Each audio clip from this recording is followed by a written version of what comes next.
Hello viewers, आइए शुरू करते हैं आज का वीडियो। हमारा सब्जेक्ट का नाम है सेल्स एंड डिस्ट्रीब्यूशन मैनेजमेंट और टॉपिक का नाम है सेल्स एग्जीक्यूटिव्स एज कोऑर्डिनेटर्स। देखिए, सेल्स एग्जीक्यूटिव्स कोई सिंपल रिप्रेजेंटेटिव नहीं है, वो एक ऐसा रिप्रेजेंटेटिव है जो पर्सनल सेलिंग को डील करता है, क्लाइंट्स के पास जाता है, डिमॉन्स्ट्रेशन देता है, प्रेजेंटेशन देता है और डील्स को क्लोज़ करता है। फाइनली कंपनी को जो रेवेन्यू जनरेट होता है वो सेल्स से होता है, तो उसको करने के लिए उसको कोऑर्डिनेट करना पड़ता है सारे डिपार्टमेंट से, चाहे वो प्रोडक्शन हो, चाहे वो फाइनेंस डिपार्टमेंट हो, चाहे ह्यूमन रिसोर्स डिपार्टमेंट हो या कोई अदर डिपार्टमेंट भी हो, ताकि खासकर एडवर्टाइजिंग से भी उसको कोऑर्डिनेशन करना होता है।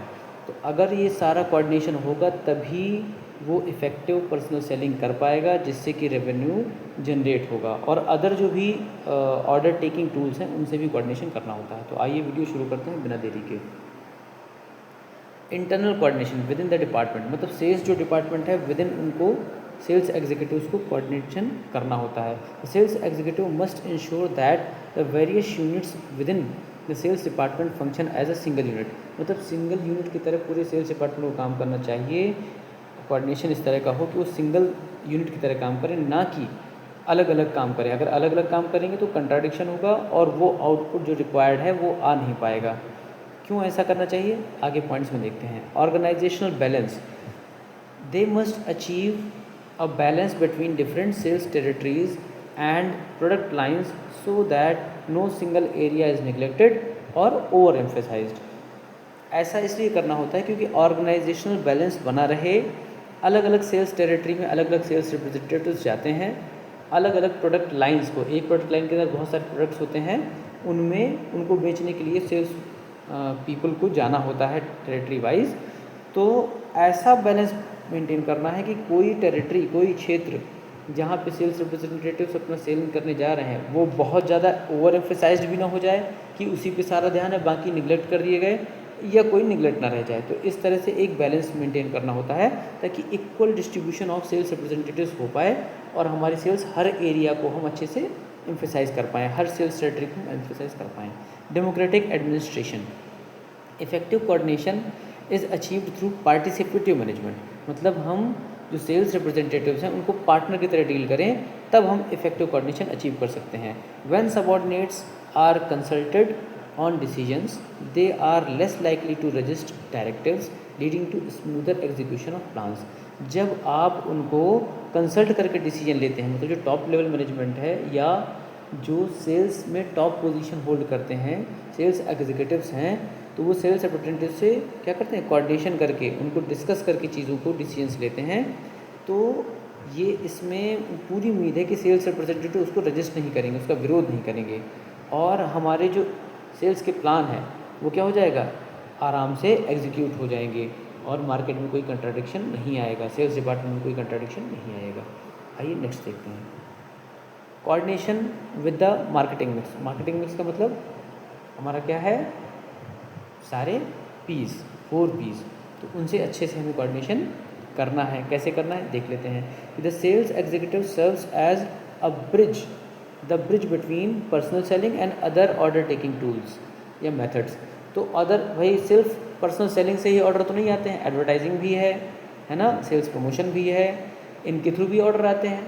जब हम ये कैंपेन्स चलाते हैं सेल्स प्रमोशन के, बाय वन गेट वन चलाते हैं, या नेशनल टेलीविज़न पे या प्रिंट मीडिया पे, सोशल मीडिया पे ऐड चलाते हैं, इनसे भी हमारे पास ऑर्डर आते हैं। तो इन सब को आपस में क्या है, कोऑर्डिनेट करके चलना पड़ेगा। तो पहला हम देखते हैं advertising and sales promotion. Personal selling is most effective when it capitalizes on the interest generated by advertising.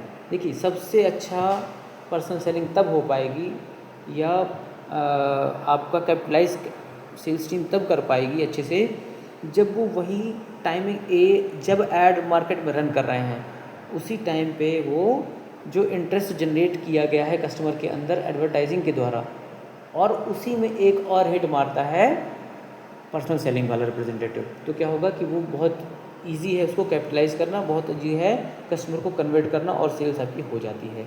The sales executive ensures that the sales force uses the same appeals and themes as the current advertising campaigns to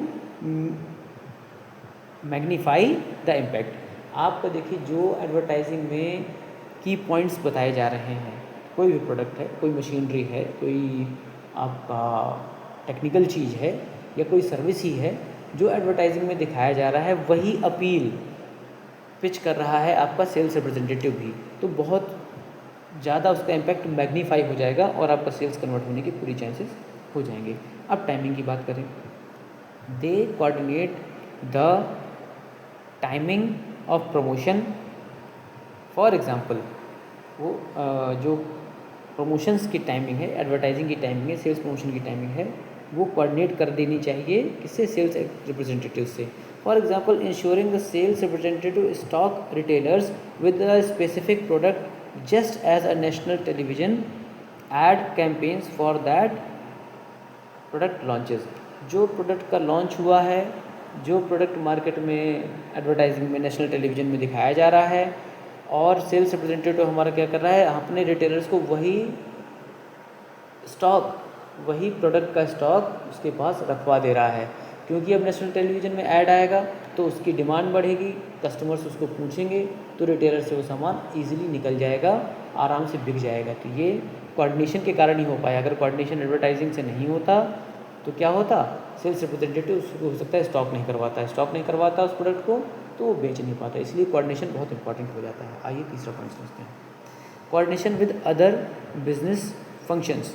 अब जैसे अलग अलग business functions हैं, उन सब से भी coordinations करना पड़ता है। जैसे फर्स्ट चीज़ है production, to ensure that sales forecast align with production schedules, preventing either stockouts or excessive inventory. Production department से भी सेल्स डिपार्टमेंट को कोऑर्डिनेशन करना होता है, क्योंकि ऐसा भी हो सकता है कि स्टॉक आउट हो जाए, ज़्यादा डिमांड बढ़ गई और सेल्स रिप्रेजेंटेटिव और प्रोडक्शन डिपार्टमेंट का कोई कोऑर्डिनेशन नहीं है, तो स्टॉक आउट हो सकता है। बहुत ज़्यादा डिमांड है, कस्टमर्स ने खरीद लिया, अब बेचने के लिए सामान ही नहीं बचा, या बहुत ज़्यादा इन्वेंट्री इकट्ठा कर ली। कहते हैं ना, inventory is a necessary evil, उसको मेंटेन करना ही पड़ता है, और इन्वेंट्री मेंटेन करने के चक्कर में आपका बहुत सारा कैपिटल उसी में इन्वेस्टेड रह जाता है, जो कोई आउटपुट नहीं दे पा रहा है। तो दोनों ही चीज़ें डेंजरस हैं, जिससे बचने के लिए सेल्स रिप्रेजेंटेटिव्स का, सेल्स एग्जीक्यूटिव्स का कोऑर्डिनेशन होना चाहिए प्रोडक्शन डिपार्टमेंट में। अब आते हैं फाइनेंस और credit, to coordinate on credit policies. हमेशा सेल्स रिप्रेजेंटेटिव्स को पता होना चाहिए कि क्रेडिट पॉलिसीज़ हमारी क्या है। सेल्स वांट टू सेल, भाई सेल्स वाले क्यों हैं, तो बेचना चाहते हैं, but finance wants to ensure payment. Finance वाले चाहते हैं कि भैया पेमेंट भी हो जाए टाइमली। तो the executives finds the profitable middle ground. जो एग्जीक्यूटिव्स होते हैं, सेल्स एग्जीक्यूटिव्स होते हैं, वो प्रॉफिटेबल मिडिल पाथ पाते हैं कि पेमेंट भी टाइम पे हो पाए चीज़ों का, जो भी आप रॉ मटेरियल बाई कर रहे हैं, जो भी आप अरेंजमेंट्स कर रहे हैं, जो भी स्टाफ को सैलरी जा रही है, वो भी मैनेज हो पाए अच्छे से, और डिमांड भी कोलैप्स ना करे, डिमांड भी यूटिलाइज हो पाए। तो प्रॉफिटेबल मिडिल ग्राउंड हमें फाइंड आउट करना होता है। Human resources, to coordinate the recruitment, selection and training of a sales force that fits the company's long term culture and goals। ऐसे ह्यूमन रिसोर्स डिपार्टमेंट से भी कोऑर्डिनेशन करना पड़ता है। हम ऐसे सेल्स रिप्रेजेंटेटिव्स हायर करने हैं जिनका रिक्रूटमेंट करना है, सिलेक्शन करना है, ट्रेनिंग उनकी करवानी है, ताकि वो कंपनी के लॉन्ग टर्म गोल्स और कल्चर्स में सुटेबल फिट हो पाएँ। अब आती है logistics and distribution, to ensure that the distributive network में कौन कौन आएगा, होल सेलर्स एंड रिटेलर्स आएंगे, is prepared to handle the volume the sales force is generating। ऐसा हमारा डिस्ट्रीब्यूशन नेटवर्क होना चाहिए कि जो भी सेल्स वॉल्यूम सेल्स फोर्स आपकी जनरेट कर रही है उसको वो हैंडल कर पाए। ऐसा ना हो कि सेल्स की डिमांड तो आ गई, ऑर्डर तो आ गए बहुत सारे, बट हमारा डिस्ट्रीब्यूशन नेटवर्क इतना पुअर है कि वो डिलीवर ही नहीं करा पा रहे, लॉजिस्टिक्स इतना पुअर है कि हम कस्टमर्स को प्रोडक्ट डिलीवर ही नहीं करा पा रहे। तो ये चीज़ फिर नहीं होनी चाहिए। तो इसीलिए आपस में कोऑर्डिनेशन हो कि कितनी कैपेसिटी है, उस हिसाब से ऑर्डर्स आएँ, या जितने हिसाब से ऑर्डर आए उस हिसाब से हमारे डिस्ट्रीब्यूशन नेटवर्क को हमें अपग्रेड करना पड़ेगा, बढ़ाना पड़ेगा। और ज़्यादा भी अरेंज करना ठीक नहीं है डिस्ट्रीब्यूशन नेटवर्क को। अगर ऑर्डर कम है तो उसी हिसाब से डिस्ट्रीब्यूशन नेटवर्क हमारा होना चाहिए। बहुत ज़्यादा अरेंजमेंट से भी क्या है कि आपका मनी लॉस होता है। लास्ट पॉइंट है, fourth point, coordination in planning and strategy. हम कैसे आगे की प्लानिंग करते हैं और स्ट्रेटजीज़ कैसे बनाते हैं, लॉन्ग टर्म प्लान्स कैसे बनाते हैं। The sales executive is a member of top management planning group. Sales जो रिप्रेजेंटेटिव होगा, एग्जीक्यूटिव होगा, वो टॉप जो मैनेजमेंट है ना उसके प्लानिंग ग्रुप का हिस्सा होता है, एक मेंबर होता है। They provide market level intelligence that helps coordinate the firms overall direction. ये क्या करते हैं, जो सेल्स एग्जीक्यूटिव्स होते हैं इनके पास मार्केट लेवल इंटेलिजेंस होती है, क्योंकि इनके सेल्स रिप्रेजेंटेटिव्स कहाँ जा रहे हैं, मार्केट में जा रहे हैं, काम कर रहे हैं, उनको सारा करंट में डेटा पता है, किस चीज़ की डिमांड है, टेस्ट या प्रेफरेंस कस्टमर के चेंज हो रहे हैं क्या, ये सारी इन्फॉर्मेशन, या कॉम्पिटिटर कौन सा प्रोडक्ट लॉन्च करने वाला है, गवर्नमेंट की कौन सी स्कीम्स आने वाली है, इनको बहुत सारा मार्केट इंटेलिजेंस होता है। इसके कारण ये जब डिसीजन मेकिंग होती है तो परफेक्ट हो पाती है, इसलिए इनको हमें टॉप मैनेजमेंट प्लानिंग ग्रुप में रखना चाहिए, यह होते हैं इसका पार्ट, तभी अच्छी प्लानिंग हो सकती है, तभी फर्म का ओवरऑल डायरेक्शन डिसाइड हो सकता है सही। नहीं तो बहुत सारी चीज़ें निगलेक्ट हो जाएंगी तो चीज़ें फिर ख़राब होने लगेंगी, पैसा ज़्यादा खर्च होगा, सेल्स कम आएगी। Integrating objectives, they help ensure that the sales volume objectives are consistent with the company's profit and growth objectives.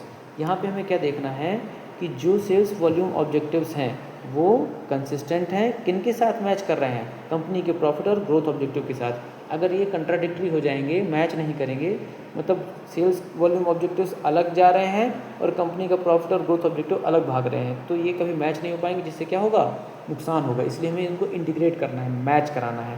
Match कराएंगे तो कभी भी कंट्राडिक्शन नहीं होगा और हमारा smoother function of selling and other activities भी अच्छे से हो पाएगा।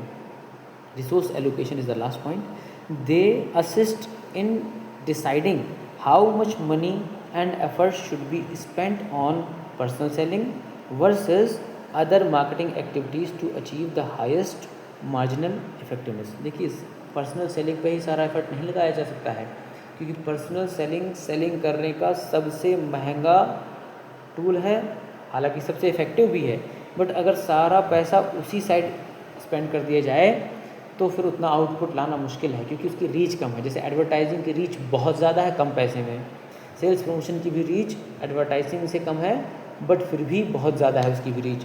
पर्सनल सेलिंग में रीच कम है, पैसा बहुत ज़्यादा लगता है, क्योंकि इंडिविजुअली सेल्स रिप्रेजेंटेटिव्स जाके कस्टमर्स से मिलते हैं, प्रेजेंटेशन देते हैं, इफेक्टिव बहुत है बट खर्चीला भी बहुत है।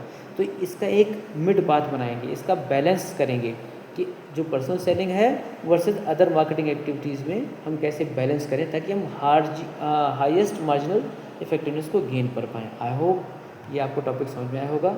आज के वीडियो में इतना ही। Thank you so much.